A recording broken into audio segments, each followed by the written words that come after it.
ಸ್ನೇಹಿತರೆ, ನಮ್ಮ ಸನಾತನ ಧರ್ಮದಲ್ಲಿ ಗುರು ಶಿಷ್ಯರ ನಡುವೆ ಸಂಬಂಧ ಹೇಗಿತ್ತು ಅನ್ನೋದಕ್ಕೆ ಈ ಶ್ಲೋಕಕ್ಕಿಂತ ಬೇರೆ ಉದಾಹರಣೆ ಬೇಕಿಲ್ಲ ಅನಿಸುತ್ತೆ. ಯಾವ ಶ್ಲೋಕ ಅಂತ ನೋಡೋಣ.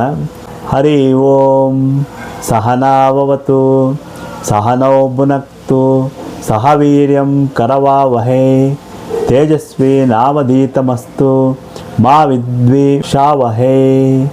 ಓಂ ಶಾಂತಿ ಶಾಂತಿ ಶಾಂತಿ. ಅಂದರೆ ಈ ಶ್ಲೋಕದ ಅರ್ಥ, ಇಲ್ಲಿ ಗುರು ಆ ಪರಮೇಶ್ವರನಲ್ಲಿ ಕೇಳ್ತಾ ಇರೋದೇನೆಂದರೆ, ಹರಿ ಓಂ, ಪರಮೇಶ್ವರನು ಗುರು ಶಿಷ್ಯರಾದ ನಮ್ಮಿಬ್ಬರನ್ನು ಜೊತೆಯಲ್ಲಿ ಕಾಪಾಡಲಿ, ನಮ್ಮಿಬ್ಬರನ್ನು ಜೊತೆಯಲ್ಲೇ ಪೋಷಿಸಲಿ, ನಾವು ಅಲ್ಲಿ ಸಾಮರ್ಥ್ಯವನ್ನು ಉಂಟು ಮಾಡುವಂತಾಗಲಿ, ನಮ್ಮಿಬ್ಬರ ಅಧ್ಯಯನವು ತೇಜಸ್ವಿಯಾಗಲಿ, ನಾವು ಪರಸ್ಪರ ದ್ವೇಷ ಮಾಡದೇ ಇರುವಂತಾಗಲಿ. ಓಂ ಶಾಂತಿ ಶಾಂತಿ ಶಾಂತಿ. ಚೆನ್ನಾಗಿದೆಯಲ್ಲ ಈ ಶ್ಲೋಕ? ಇಲ್ಲಿ ಇಷ್ಟ ಆದರೆ ಲೈಕ್ ಮಾಡಿ, ಸಾಧ್ಯವಾದಷ್ಟು ಶೇರ್ ಮಾಡಿ. ಇನ್ನಷ್ಟು ಇಂತಹ ರೀಲ್ಗಳಿಗಾಗಿ ನನ್ನ ಚಾನಲ್ ಸಬ್ಸ್ಕ್ರೈಬ್ ಮಾಡಿ. ಧನ್ಯವಾದಗಳು.